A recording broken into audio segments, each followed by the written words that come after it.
A while back, I asked y'all to share the names of people you would like to see me fictionally unalive, and it's become the Cathartic Unaliving series.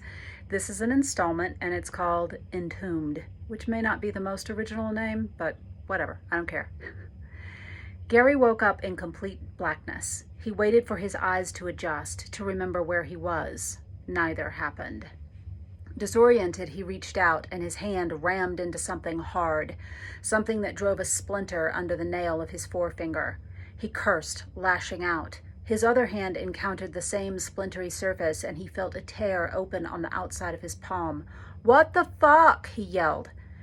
The way his voice boomed in his ears scared him badly. And Gary wasn't used to being scared. He immediately got angry instead. "This better not be a fucking joke," he said.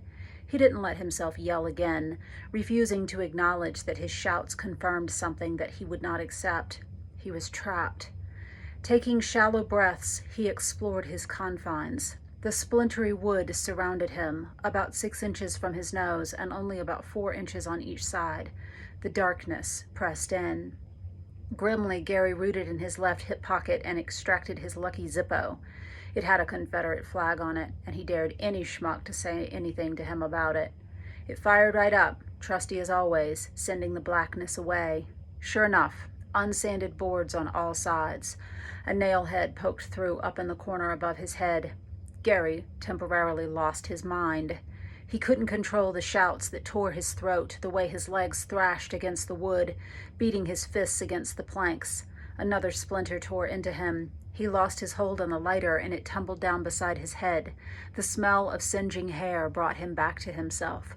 Carefully, he retrieved the lighter and held it up against the boards. The dry wood caught hungrily, and a tiny rivulet of flame worked its way along a seam. Smoke began to fill the small space.